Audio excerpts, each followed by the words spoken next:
The Freedom Charter and the Theory of National Democratic Revolution by Peter Hudson. Last year, 1985, the 30th anniversary of the Freedom Charter saw an impressive regrouping through the United Democratic Front of political forces which identify with the Congress Alliance of the 1950s and with the Freedom Charter itself, to which this movement gave birth. It seems appropriate then, at this juncture, to examine some of the ways in which the Charter has been interpreted. One very influential interpretation of the Freedom Charter, based on the view that South Africa is a colonial society of a special type, identifies it as calling for the establishment of a national democracy in South Africa. It is widely held on the South African left that racial oppression in South Africa is best understood when considered as an instance of colonial oppression.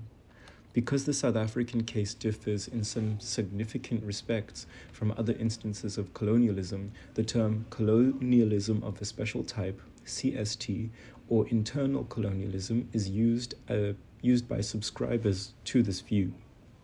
This analysis, which seems to be regaining inside South Africa the currency and eminence it once had for many on the South African left, holds that there can be no direct transition to socialism in South Africa. A national democratic stage must be transversed before socialism can be constructed.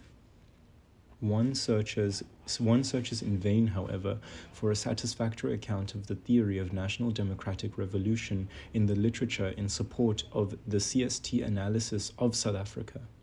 One of the principal objectives of this article, therefore, is to elucidate the theory of national democratic revolution by researching its origins in the recent history of Marxist-Leninist theory and to appraise certain of its central claims.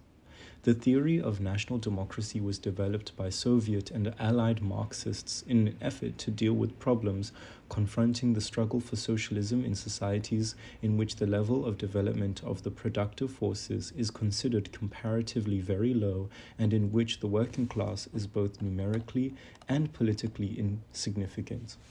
Although it is acknowledged by adherents of the CST thesis that neither of these conditions obtain in South Africa, it is still nonetheless maintained that the theory of national democratic revolution is applicable to South Africa. A second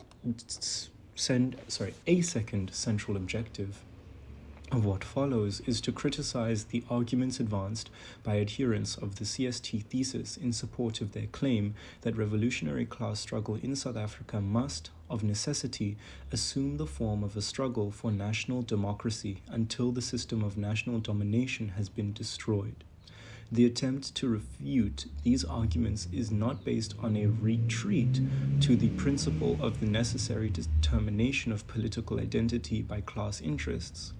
The refutation operates instead through a critique of the internal logic of the CST analysis.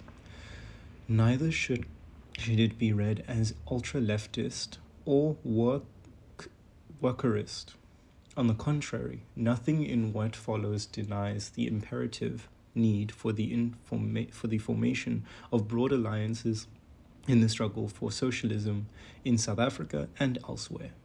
It is the interpretation of the Freedom Charter through the perspective of application of the theory of national democratic revolution that this is subjected to criticism. This does not entail either the dismissal of the demands of the Freedom Charter as irrelevant to the struggle for socialism or the denial of the importance of the articulating and unifying role it currently plays in the coordination of the anti-apartheid struggle in South Africa. Adopted by the Congress of the People in Kliptown in the Transvaal 30 years ago, the Freedom Charter continues to play a central role in South African politics. There seems currently a de facto obligation on all social movements and political organizations struggling to transform the South African state to define at some point their position vis-à-vis the Charter. This almost seems to be a condition of their being able to establish a political identity in the South African context. Defining a position vis-à-vis the Charter involves more than its simple endorsement or rejection. Despite its brevity, less than 1,500 words, its simplicity and transparency of language, the Charter is a notoriously ambiguous document. The range of possible meanings contained within the Charter has resulted in it being interpreted in a variety of sometimes contradictory ways. Such semantic disputes are by no means politically inconsequential, however, as they involve fundamental theoretical and strategic questions. It is the meaning of the political economic clauses of the Freedom Charter that has generated most dispute to date. These call for the national wealth of South Africa to be restored to the people, for the ownership by the people as a whole of the mineral wealth, the banks and monopoly industry, for the control of all other industry and trade, to assist the well-being of the people, for all people to have equal rights to trade where they choose, to manufacture and to enter all trades, crafts and professions, for the ending of the restrictions of land ownership on a racial basis, and the redivision of all the land amongst those who work it. Although the first demand of the Freedom Charter is the people shall govern, the inclusion of the above clauses in the Charter makes it impossible to define it as demanding nothing more than the establishment of a classical bourgeois democracy. On the other hand, it is clear that the Freedom Charter invokes neither the socialization of the means of production nor the establishment of a dictatorship of the proletariat in South Africa. This, however, was never prevented, its being constructed as socialist or at least anti-capitalist. At the annual Congress of the ANC in Bloemfontein in December of 1955, the Africanists opposed the endorsement of the Freedom Charter on the grounds, inter alia, that was a socialist document and thus foreign to African nationalism. In his riposte to this charge, Nelson Mandela denied cognantly that the Charter constitutes a blueprint for a socialist state. Moreover, he stressed that the dispossession of the white mining kings and land barons called for in the Charter would result not in socialism, but would, on the contrary, open up fresh fields for the development of a prosperous non-European bourgeois class. Consequently, he argued, for the first time in the history of this country, the non-European bourgeois will have the opportunity to own in their own name and right mills and factories, and trade and private enterprise will boom and flourish as never before. In spite of the efforts of the Africanists, the Freedom Charter was adopted by the ANC as its official program in 1956 and has become its lodestar. However, controversy over the Charter's meaning has never abated among opponents of apartheid. Surveying the role of the Charter over the last 30 years, Raymond Suttner acknowledges that after the outlawing of the ANC in 1961, the Charter remained largely dominant in South African politics until the emergence after 1976 of a political movement which identified itself with the Congress tradition of the 1950s. During the 1960s, neither liberals nor adherents of the Black consciousness movement, which emerged towards the end of the decade, accorded the Charter any pertinence to the struggles against the South African state. More strikingly, the renascent Black trade union movement of the early 1970s never perceived the Charter as relevant to its exigencies. Such non-appreciation of the Charter by a workers' organization was, in Suttner's view, erroneous. While not challenging Mandela's denial in 1956 that the Charter was the blueprint for a socialist state, Suttner, both in the Freedom Charter, the People's Charter in the 1980s, and in 30 Years of the Freedom Charter, advances the thesis that the Charter is anti-capitalist. Cronin and Suttner define the Freedom Charter as a people's charter. It is not, they contended, to be defined as socialist, petty bourgeois, or bourgeois in nature. It articulates the interests of all those oppressed by and opposed to apartheid. The Freedom Charter is a document that seeks to win the support of all those who oppose apartheid, all classes and strata who have an interest in its destruction. They insist, furthermore, that the Freedom Charter, although not socialist, is anti-capitalist. A national liberation struggle in South Africa must, in their view, be anti-capitalist because national oppression and capitalist exploitation are inextricably interlinked in South Africa. In a country in which nearly all the land and other assets have been appropriated by members of the oppressing white nation, it is necessary that the oppressed nation acquire control of its economic resources in order to attain authentic autonomy. There is, however, a non sequitur in this attempted rendering of the Freedom Charter as anti-capitalist, that the oppressed nation needs to reappropriate from the oppressing nation its economic resources if it is to attain a proper independence does not guarantee the anti-capitalist character of such a reappropriation. The resources in question could conceivably be transferred into the control of a class of black capitalists and state functionaries. This is precisely what seems to have been envisaged by Nelson Mandela in 1956. There is another version of this thesis outlined above. This argues that certain sectors of the South African economy, mining, agriculture, and non-monopoly manufacturing, are dependent upon backward and highly coercive forms of labor exploitation backed up by a high level of state control. Mining and agriculture are moreover South Africa's principal earners of foreign exchange. To the extent to which capitalism in South Africa is dependent upon such a cheap labor force, the elimination of apartheid in this perspective is incompatible with the reproduction of capitalist relationships or relations of production in South Africa. Therefore, a successful struggle for national liberation might be said to be anti-capitalist, even if not socialist, in that it would undermine the conditions of capitalist reproduction in South Africa.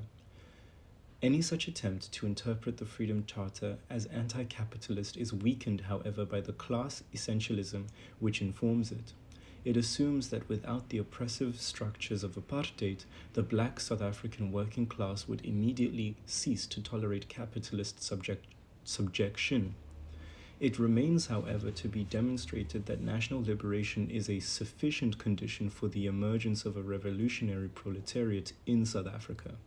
In any case, this latter interpretation of the Freedom Charter is not that advanced by Cronin and Suttner. Even if it were the case that the Freedom Charter is anti-capitalist would not be any stronger. There exists yet a third interpretation of the Freedom Charter. This agrees that the Charter does not express a project for the construction of a socialist society. However, it argues that the realization of the Freedom Charter would not simply produce a de-racialized capitalism. In fact, on this interpretation of the Charter, such a society would not be capitalist at all. It would be a transitional social formation, a national democracy located chronologically between capitalism and socialism, and its path of development would be non-capitalist. This is how the South African Communist Party interprets the Freedom Charter in its program, The Road to South African Freedom. In both this text and in more recent usage of the terms national democracy and national democratic struggle are inadequately defined as their articulation with the corpus of Marxist theory. Before any assessment can be attempted either of the coherence of the concept national democracy or of its pertinence to South African conditions and its capacity to elucidate the Freedom Charter, it will first be necessary to trace this concept's theoretical and historical genesis and to identify the function attributed to it by the political tradition supporting it. National democracy, the genealogy of a concept. From the 7th Congress of the Comintern in 1935 up until 1947, excepting the period of the German-Soviet Pact of 1939 to 1945, the international communist movement practiced a strategy of alliance with all social sectors and states that were anti-fascist. This expressed itself in the pre-war Popular Fronts, in the wartime Grand Alliance of the USSR, the USA, and Great Britain, as well as in other anti-fascist alliances during the war. At the close of the war, this strategy was maintained and resulted in the formation of governments of national unity and reconstruction, in which communist parties participated in France and Italy during the immediate post-war honeymoon period, 1945 to 1947. At the same time, the situation in the countries of Eastern Europe was characterized by the eminent Hungarian economist Eugene Varga, or Varga, as absolutely new in the history of humanity. It was argued that in these countries there did not exist a dictatorship of the proletariat. In some cases, in fact, coalition governments existed comprising communist parties as well as parties representing other classes, including the national bourgeois. Such states were defined as neither a bourgeois dictatorship nor a proletarian dictatorship, and were variously referred to as people's democracies, new democracies, and democracies of a special type. Private capitalist property in the means of production was seen as still having an important role to play in their economies, which were defined as mixes, i.e. combining three sectors, viz. The state, the capitalist, and the peasant and handicraft. These societies were defined as developing in the direction of socialism, but not yet as building socialism. Theirs, it was held, was a unique route to socialism and eventually communism, one that had never been traveled before, in that it involved not an immediate movement from capitalism to socialism and the dictatorship of the proletariat, but the prior traversing of an additional transitional period. Additionally, it is arguable that another contemporary model for the future concept of national democracy lay in the arguments for new democracy developed by Mao Zedong. Mao argued in 1940 that under Chinese conditions, a new type of revolution is possible, one led by the proletariat, or with the participation of the proletariat in the leadership and having as its aim, in the first stage, the establishment of a new democratic society and state under the joint dictatorship of the revolutionary classes. The Chinese bourgeois was a revolutionary class imbued with a spirit which leads it to fight against foreign imperialism and the domestic governments of bureaucrats and warlords. The form of this new democratic state would be neither the old European style or European American form of capitalist republic under bourgeois dictatorship, nor a republic of the dictatorship of the proletariat, but a third state form, namely the New Democracy Republic. Mao characterized the New Democracy Revolution as entailing nationalization of all big capital and big enterprises, distribution of the land of landlords amongst the peasants, and at the same time the general preservation of private capitalist enterprises. The theory of the two camps advanced by Zandov in his report to the Conference of 9 Communist Parties in Poland in 1947, at which the formation of the Common Form was announced, led, however, to a fundamental change in strategy. On Zdanov's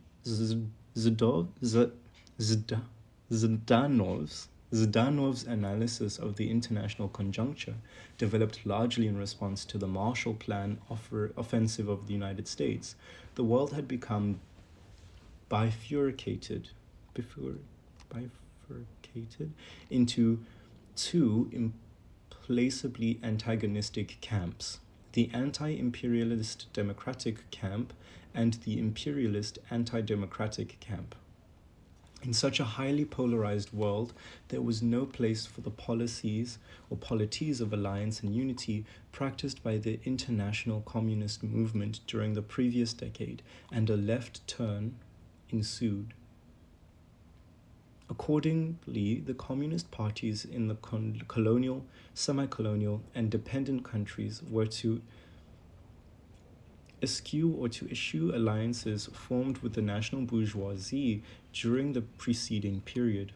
Moreover, in the dualistic perspective of Zhdanov's analysis, countries which had recently acquired independence under the leadership of the national bourgeoisie were consigned to the camp of imperialism, and their claims to neutrality and national autonomy rejected as specious.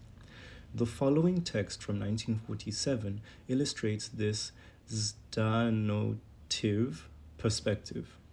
Thus, in the colonies, it is not only the feudal upper crust, but also the bourgeoisie closely bound up with it, which, because of its class nature, is incapable of applying itself consistently and utterly to the struggle to rescue the country from the clutches of political and economic backwardness that stem from imperial enslavement.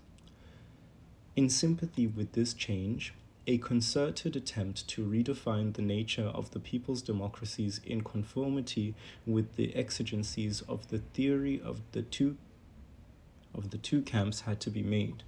This entailed homogenization of what had hitherto been considered diverse paths to socialism. George Dimitrov, the Bulgarian communist leader, inaugurated this new phase in his report to the Fifth Congress of the Bulgarian Communist Party in 1948.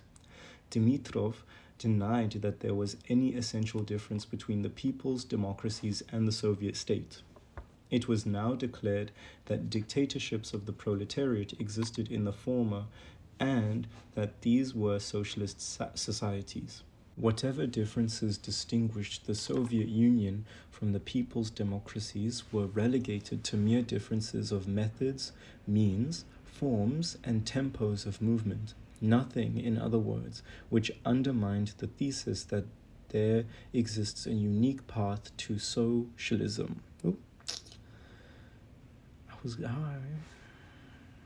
They made it different anyway. This analysis was, however, before long to be replaced by a novel approach to the question of communist strategy and socialist transformation in the colonies and ex-colonies based on the concept national democracy. The switch of 1947 had not resulted in an increase of communist influence in the colonial, semi-colonial, and dependent countries. The behavior of nationalist regimes, often dominated by the national bourgeoisie in many newly independent countries, was increasingly incompatible with their conceptualization in the theory of two camps. Their quest for dependence and non-alignment showed itself to be more than mere rhetoric,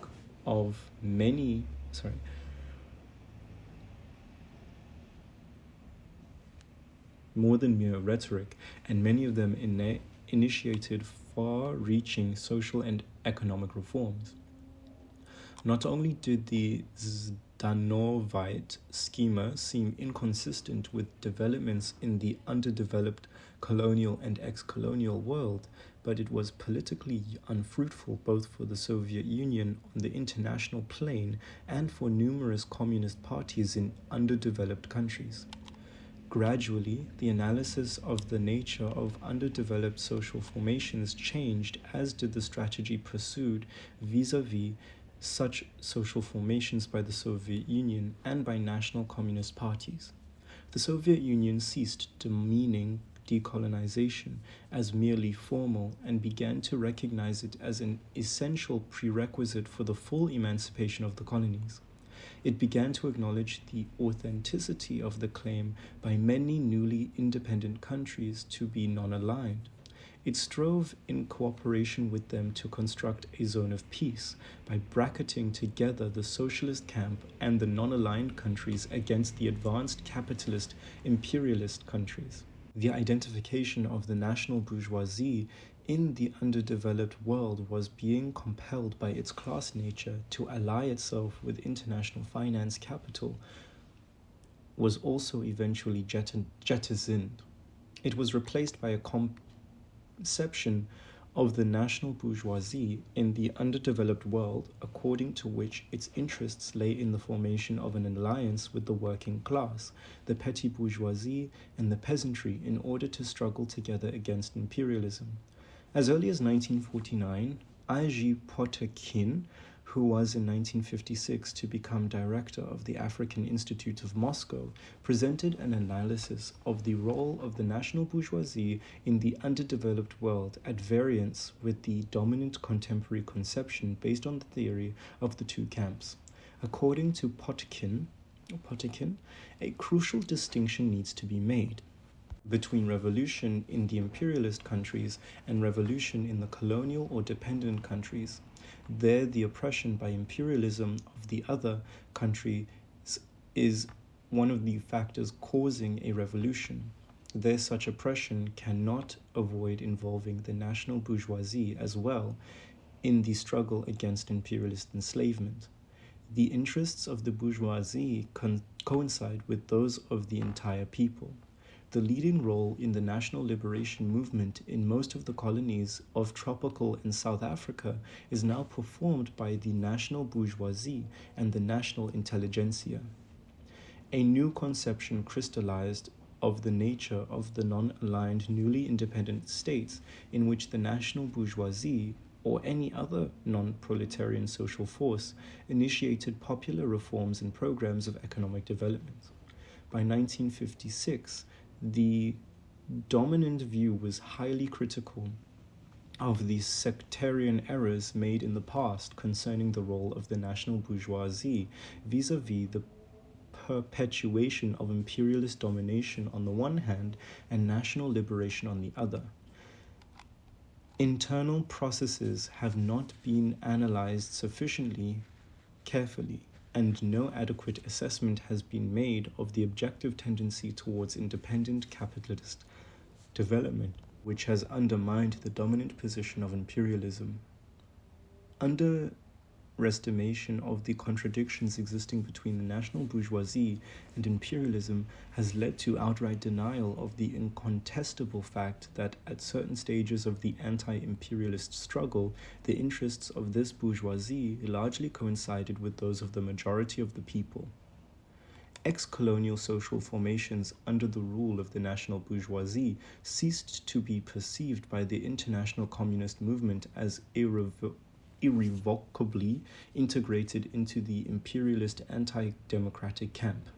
It was acknowledged that the national bourgeoisie could oppose imperialism and lead to the ex-colonies to real national autonomy. Constitutional political independence was no longer seen as bogus, but as a necessary precondition for a more extensive autonomy. That the peoples of the former colonies and semi-colonies win political freedom is the first and essential precondition of their achievement of economic independence. Political independence had to be complemented by a series of economic measures if the newly independent nations were to achieve balanced, autonomous economic growth, considered necessary if they were to eventually consummate their autonomy. These measures included the nationalization of foreign-owned enterprises and financial institutions, or at least their subjection to strict control by the state, the creation of state-controlled enterprises, and the introduction of state economic planning. In practice, state control and foreign-owned enterprises can take many different forms. In some cases, where it is deemed in the interests of the national economy, this may allow the encouragement of foreign investment via the granting of certain privileges to foreign investors, such as tax exemptions for the provision of raw materials on preferential terms. The possibility of economic growth in ex-colonial social formations, and thus of real national autonomy, came no longer to be seen as contingent upon the prior destruction of capitalism. In fact, it was argued that capitalist ownership of the means of production should at this stage be maintained, as it still had a positive contribution to make to economic development. It seems that it would hardly be expedient to put a total ban on the development of private capital, even in countries which have already moved further than others along the path of social progress. The public sector is not yet able to guarantee a country the necessary goods. So great is these countries' backwardness that it is necessary to use all available resources, under state control, of course, for economic development. Total prohibition of private capital might also do political damage. The revolution is at a democratic stage. This would be a sectarian policy which might result in the defeat of the progressive forces and ultimately in the victory of imperialism. The reconstructing of social relations in such social formations is accompanied by a simultaneous extension of the private sector. Experience shows that when subjected to government controls, the private sector can contribute to the development of the economy. The specific development strategy associated with the construction of a multi-structural economic system in which elements of private capitalist ownership of the means of production still have an organic and significant role to play was identified as an example of the non-capitalist road towards socialism, and social formations engaged on such a path of development were conceived as transitional social structures, neither capitalist nor socialist. Similarly, the state in social formations of this type is neither capitalist nor socialist, but reflects the interests not of any one particular class, but of the widest strata of the population of the newly free nations. Such forms of social structure and of the state were novel vis-à-vis the conceptual corpus of classical Marxism. Here were states which could not be defined as dictatorships of either the bourgeois, and thus capitalist, or of the proletariat, and thus socialist. Accordingly, the respective positions of the dominant and dominated classes had been so altered as a result of state economic intervention and control that the social structure was no longer capitalist, but not yet socialist either. In order to fill what was considered to be a significant conceptual breach in Marxist-Leninism, the concept national democracy was introduced. The growing international links between the Soviet Union and the ex-colonial world were given a doctrinal basis and justification. In the declaration of the meeting of 81 communist and workers' parties in Moscow in 1960, the term national democracy was formally introduced into the theoretical repertoire of the international communist movement in order to designate that category of ex-colonial and dependent countries which could be identified as engaged on a non-capitalist path of development in opposition to imperialism and towards national autonomy. And national democracy was refined in the declaration as committed to the strengthening of national independence, land reforms in the interests of the peasantry, abolition of the remnants of feudalism, extirpation of the economic roots of imperial rule, the limitation and ousting of foreign monopolies from the economy, the foundation and development of a national industry, the raising of the standard of living of the population, democratization of public life, and independent, peace-loving foreign policy. In such countries, local communist parties should not aim in the first instance at the socialist transformation of society because of the very low level of development of the production forces and social production which characterizes these countries and renders immediate socialist revolution impossible.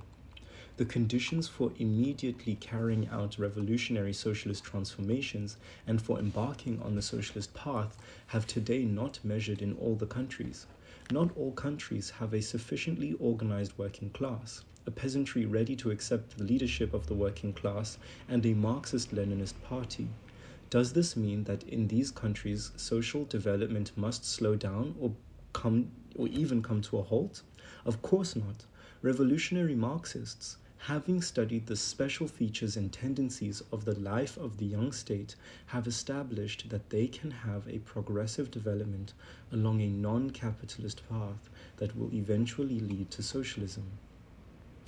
The establishment of a national democracy in an ex-colonial country and the pursuit of a non-capitalist path of development are seen as creating conditions propitious for an eventual transformation to socialism. The industrialization strategy of non-democracies is held to alter their social composition in favor of the proletariat. At this moment, then, it is necessary to wait for the national bourgeoisie to mature, since they clearly cannot appear overnight with a strong bourgeois. There is a strong proletariat. Since national industries are still too weak, there are not the necessary conditions for a revolution. At the same time, such states establish cultural and political conditions under which communist parties can be formed, if not already in existence, and acquire a hegemonic role amongst the proletariat and its allies. The interests of the national bourgeoisie and the working class are thus conceived as converging in underdeveloped social formations.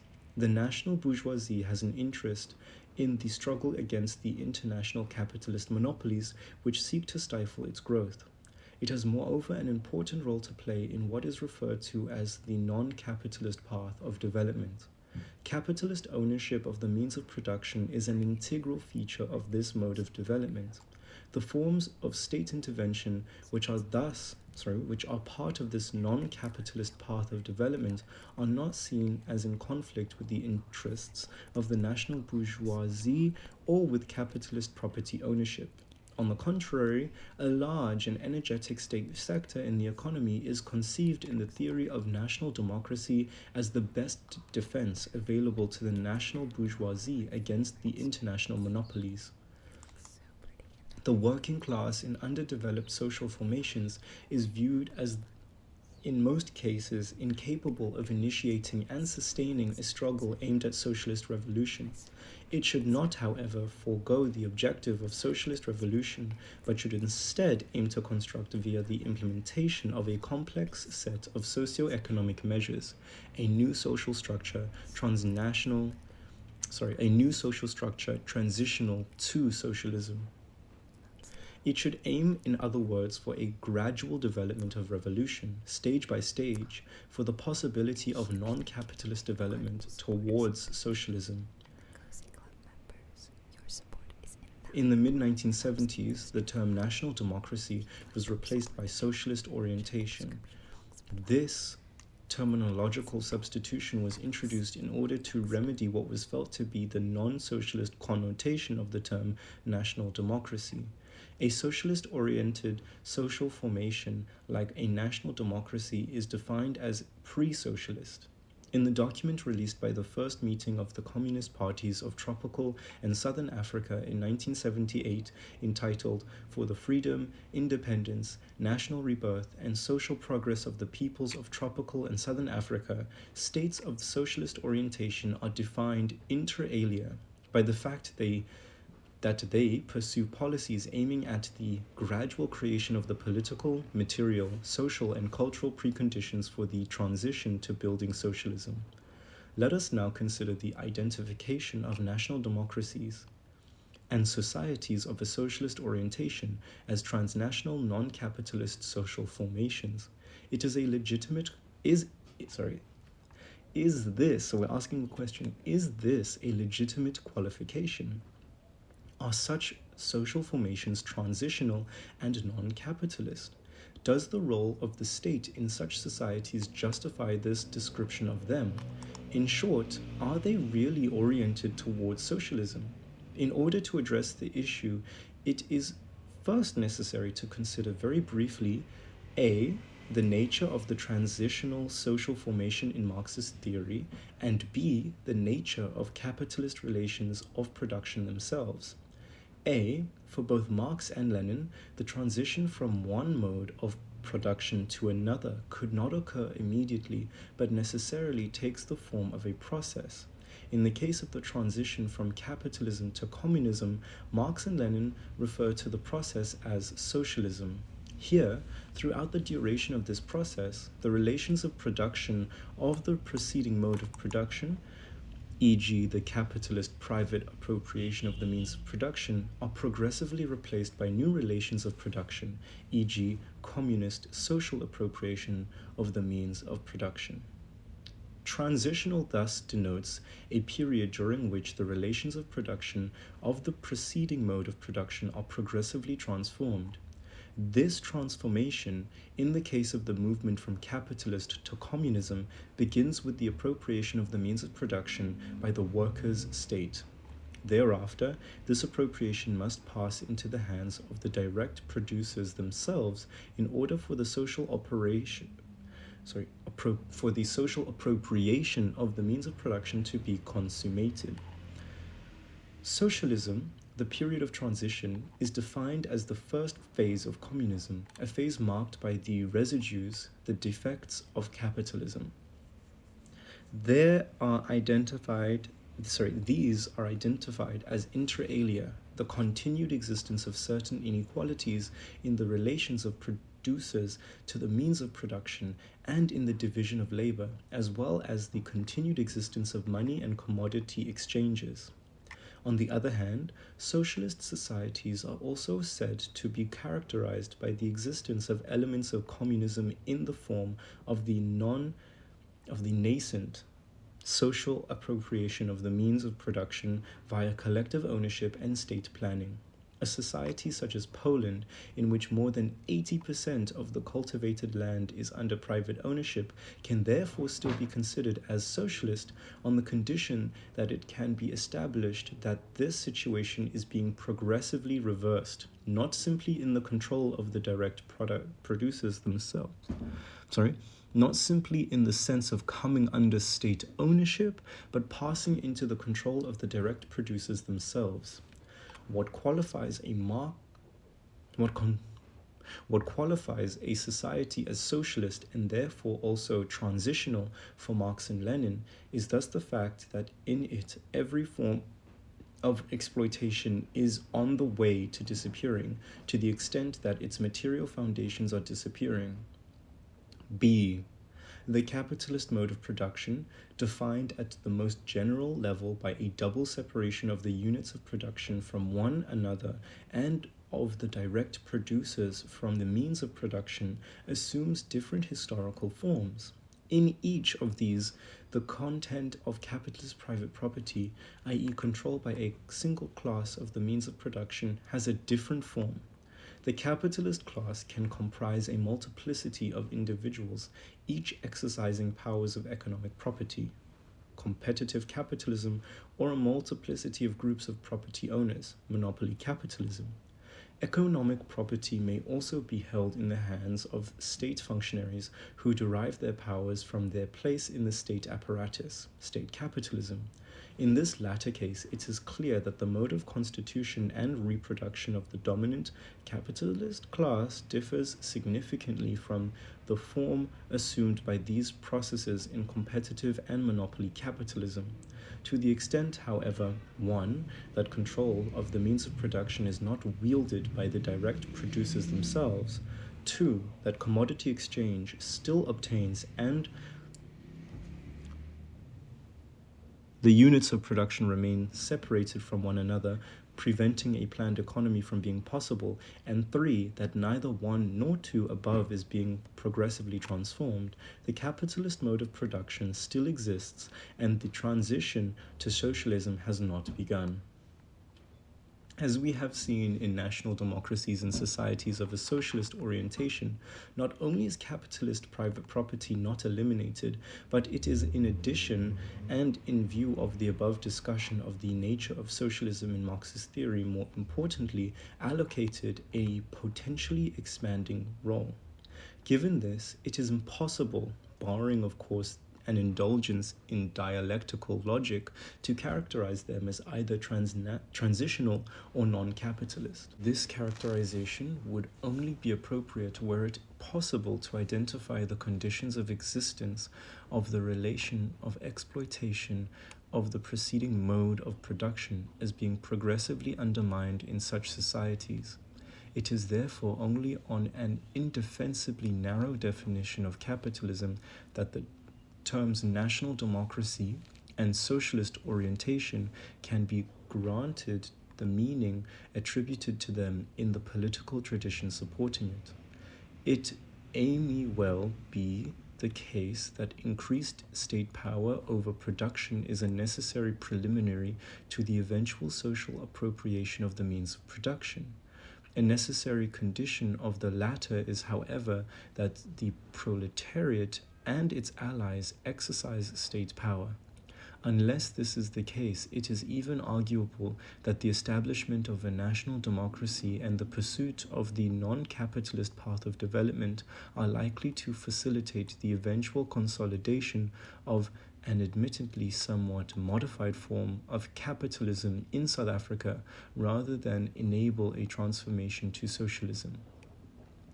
Colonialism of a special type and the non-capitalist road to socialism via national democracy. The colonialism of a special type, CST analysis of South Africa, advances the following thesis. Given the specific structure of South African society, the struggle to establish socialism must first assume the form of struggle to establish a national democracy, and that this struggle must be successful before there can be any transition to socialism in South Africa. Through the prism of this analysis, the Freedom Charter appears as a national democratic text. It is undeniable that the definition of the term national democracy is in the lexicon of Soviet Marxism, makes it possible to construe quite plausibly the demands of the Freedom Charter as national democratic. For example, the demand for the nationalization of foreign-owned monopolies and for other forms of state intervention in the economy on behalf of the interests of the people are archetypal national democratic demands.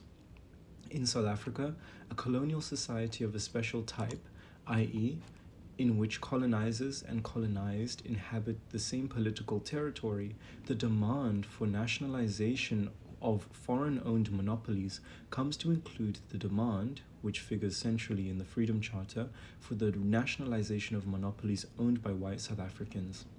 But why in the first place should the theory of national democratic revolution be considered pertinent to South Africa?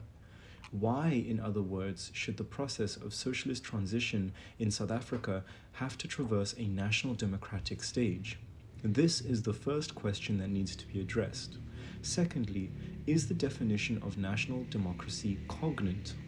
For even if it were established that a direct translation to socialism is not possible under South African conditions, it would still remain to be demonstrated that national democracies are transitional, non-capitalist social formations oriented towards socialism. It has been argued elsewhere that these concepts are essentially apologetic, that they merit no scrutiny because their unique function is to provide a justification ex post facto for an opportunistic political party on the part of the Soviet Union and national communist parties of alliance with non-socialist nationalist regimes. This is not, however, the approach adopted here. Instead, an attempt is made to treat the concept of national democracy as theoretically serious and to appraise theoretically the concepts of its question. Prima facie, South Africa is not a colonial society, and the theory of national democratic revolution would seem for this reason to be irrelevant in the case of South Africa. The concepts of national democratic struggle and revolution were, as has been shown above, initially developed to deal with the problems confronting revolutionary class struggle in contexts very different to South Africa. This, it needs to be said, is not made as clear as it should be by those who defend the applicability of the theory of national democratic revolution to South Africa.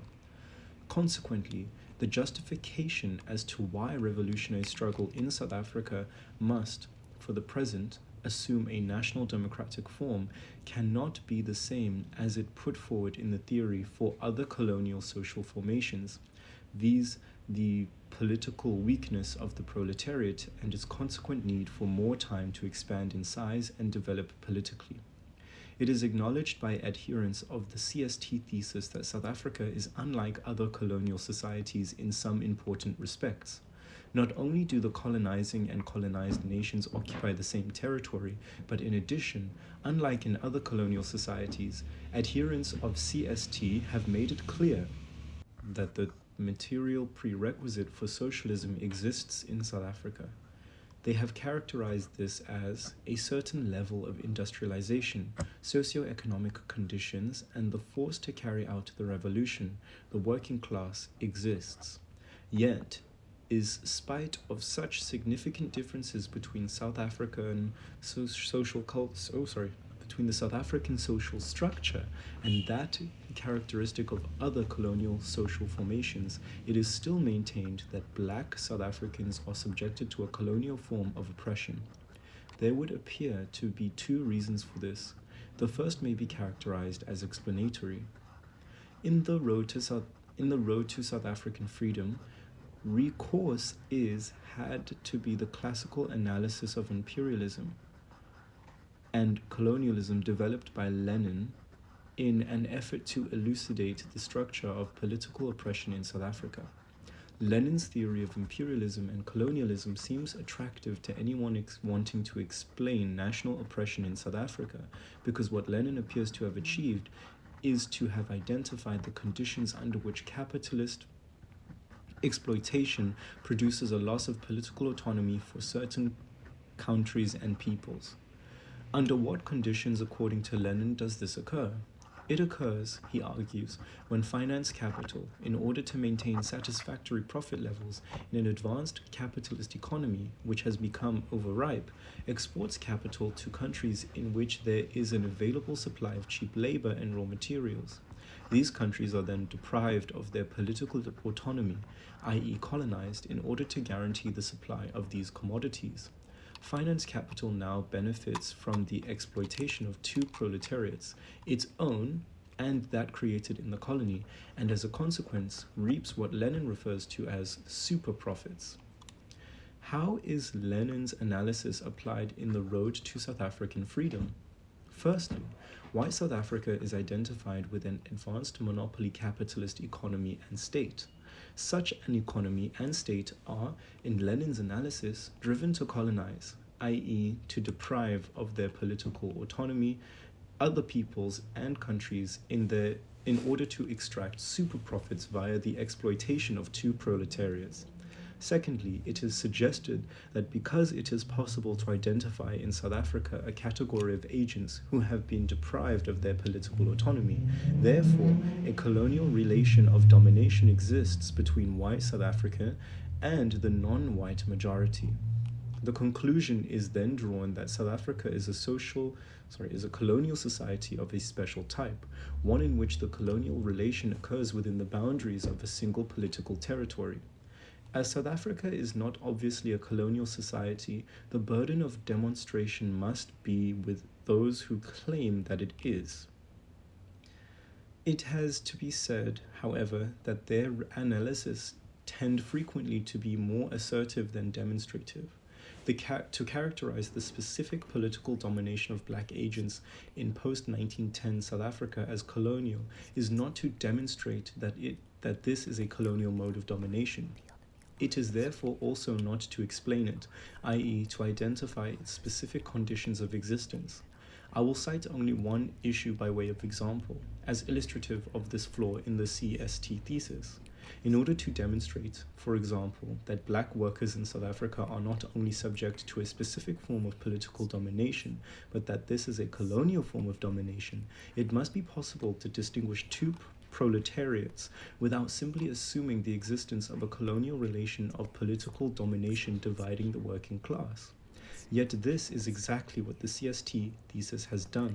It assumes the fact of colonial domination and then uses this assumption to prove the validity of its conclusion. This is circular reasoning. Perhaps ways of avoiding this This circulatory may exist, but they are not to be found in the road to South African freedom. In the second place, CST theorists claim that they draw attention to the centrality of national domination in South Africa. Other Marxist theories of South Africa society fail to fully appreciate the strategic importance of this specific relation of political oppression under South African conditions. Two distinct arguments, which are not always as clearly distinguished they deserve to be, can be identified with respect to this issue. It is sometimes argued that colonial oppression in South Africa frustrates the pursuit by non-proletarian colonially oppressed classes, i.e. the colonially oppressed bourgeoisie and petite bourgeoisie, of their specific class interests. Consequently, this makes possible an alliance for all colonially oppressed classes in a struggle for national liberation and the construction of a national democracy. Apart from the fact that this is an increasingly questionable claim in view of the changes that have taken place in legislation and create strategy over the last 10 years vis-a-vis these classes, it clearly does not explain why the struggle for socialism must, and therefore will, necessarily pass through the national democratic stage. The convergence of class interests thesis, if it is accepted, does and can do nothing more than indicate the possibility of a political alliance amongst all colonially oppressed classes in South Africa. It cannot demonstrate why the struggle for socialism must traverse the national democratic stage. Yet this is the essential claim of both the CST analysis of South Africa and the theory of national democratic revolution in colonial social formations. According to a related line of reasoning, the existence in South Africa of a relation of national oppression is sufficient to render the theory of national democratic revolution pertinent to South Africa. This is not because it generates a putative convergence of class interests amongst all colonially oppressed classes, but rather because it results in the necessary dominance of racial, national, and not class subjectivity in South Africa, where, it is argued, all social agents spontaneously identify themselves, as well as the structure of their society in racial terms. The specific form assumed by capital accumulation in South Africa is held to explain why certain social agents are excluded from the franchise and subjected to a battery of coercive practices, whilst others are included in the franchise and exempted from such practices. The fact that those agents subjected to this form of political oppression are black and those exempted from it are white has the effect, however, of concealing the class determination of national oppression in South Africa and of establishing the primacy of racial national subjectivity in South Africa. What social agents perceive in South Africa are racial subjects and various relations of discrimination and oppression against them. Each social agent identifies himself by locating himself on the spectrum of available racial identities and places in the matrix of racial domination. The experience of racial difference is thus attributed here a pivotal role in the formation of political identity in South Africa. The members of the colonial oppressed proletariat, like all colonially oppressed subjects, experience their place in South African society in racial and not class terms. This is held to be of paramount importance by those who would defend the argument that revolutionary class struggle in South Africa must necessarily traverse a national democratic stage. For example, Denga argues that production relations in South Africa express more than mere economic relations. They also reflect the political position of the various sections of society. Therefore, exploitation manifests itself, first and foremost, in the context of the place the black worker occupies in the racial equation, in the specific way production relations manifest themselves under internal colonialism. The black worker in this view not only sees his position on the factory floor through the colonial screen, but also identifies with all who belong to the lower caste. In Denga's argument, this is not a false consciousness, but a reflection of the most immediate contradiction within South African society between the oppressed people and their rulers. Likewise, in another similar perspective, it has been stated that to expect workers to understand that the real struggle is against the bosses rather than apartheid is to give way to abstract intellectualism. The struggle for socialism in South Africa, in this view, cannot for the present assume the form of a proletarian class struggle, having as its immediate objective the transition to socialism. The structure of South African society is such that the subjective conditions for such struggle do not exist, and to argue that they can be brought into existence before the dismantling of national oppression is to indulge in volunteerist flights of fancy. The members of the nationally oppressed proletariat identify themselves in the first instance and primarily not in terms of their class identity, but in terms of their identity as nationally oppressed racial subjects. This, it is argued, is the essential reason why under present South African conditions there can be no direct class struggle to construct socialism. But why then must the struggle for national liberation go beyond the struggle for a bourgeois democracy? Why must it have as its objective the establishment of a national democracy? Here the argument reestablishes contact with the theoretical tradition we have been examining. It is only on condition that the struggle for national liberation goes beyond the struggle to establish a bourgeois democracy and has instead as its objective the establishment of a national democracy that it can be identified as revolutionary. For in this tradition, a national democracy is a transitional social formation which is oriented towards socialism, whilst a bourgeois democracy is not. The nationally oppressed bourgeoisie have more to gain from the construction of a national democracy than from the construction of a bourgeois society. A bourgeois democracy. For the former case involves the expropriation of foreign owners of monopoly capital, as well as a vigorous defense by the national democratic state of the interests of the indigenous national capitalist class against the aggressive economic incursions of international finance capital. Leaving aside the somewhat controversial view that the national bourgeoisie in South Africa wish to be, let alone that they can be, severed from international monopoly capital, the underlying basis of this argument rests on the primary of racial national subjectivity in the formation of political identity.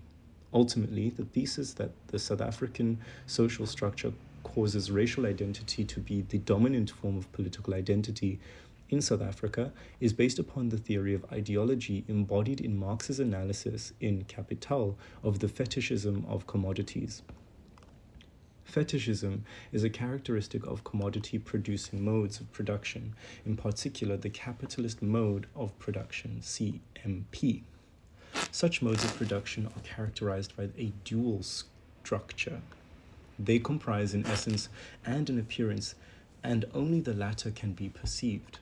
The essence is invisible, and its phenomenal from form misrepresents it. The prescriptions of the surface level of the CMP, e.g. the apparent connexions between wages, rent, and profits, comprise ideology, whilst science cognizes the relationship between the essence, the relations, forces of production, and the extraction of surplus value based on them, and its phenomenal form. Here, ideology is defined as a representation of a direct experience. There is a sense in which it is illusory, but there is another in which it is not. It is not based on a defective act of perception. It is the internal bifurcation of the CMP itself into essence and appearance which imposes on social agents determinate perceptions and experiences. Vis-a-vis the level of appearance, which is no less real than essence, ideology is not false. According to this theory of ideology, both capitalists and workers acquire their respective social identities and thus simultaneously learn how to identify their class interests via the experiences which their places in the relations of production impose on them. Capitalists learn through experience how to calculate the relationship which appears on the surface of the CMP between prices, wages, and profits, and thus how to maximize profits, which is precisely the behavior required of them as personifications of capital.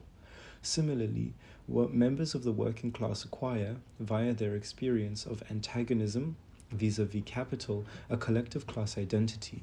CST analysis sees a colonial screen intervening between social agents and their experiences of their places in the relations of production.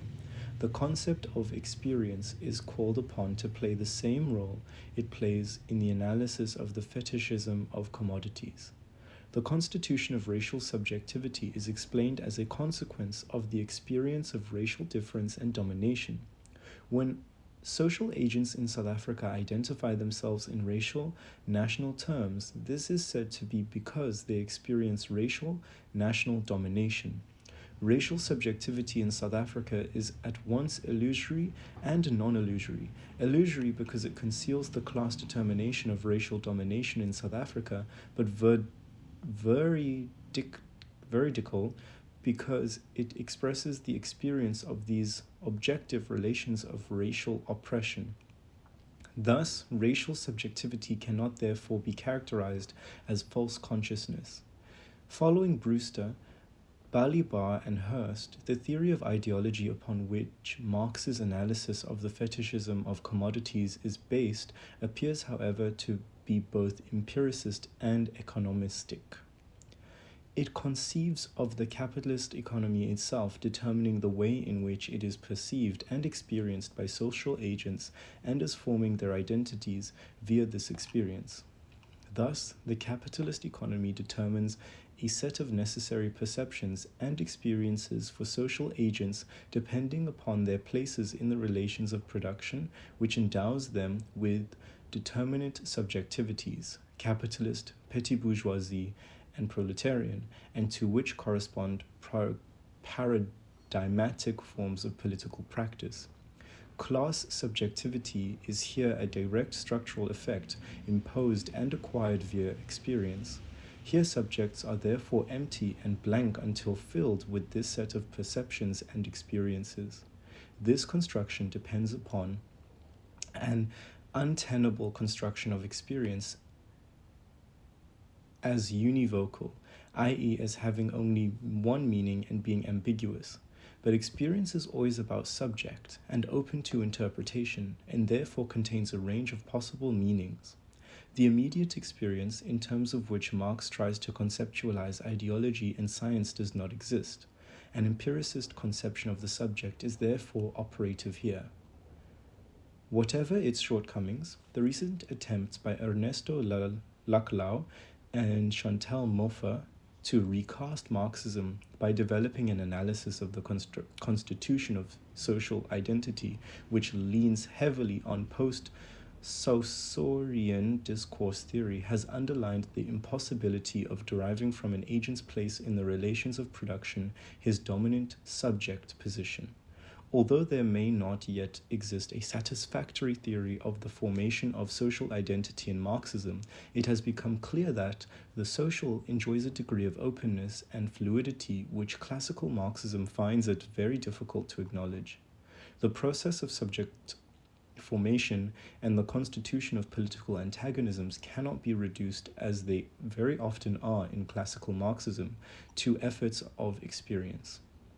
It is clear, then, that the concept of experience is assigned a theoretical role in the CST thesis, which it is impossible for it to fulfill. If social agents in South Africa identify themselves in racial terms, this cannot be attributed to an experience of racial domination. If it is the case that social agents in South Africa spontaneously identify themselves as racial subjects, this is a function of an already constituted racial subjectivity, itself the product of ideological struggles.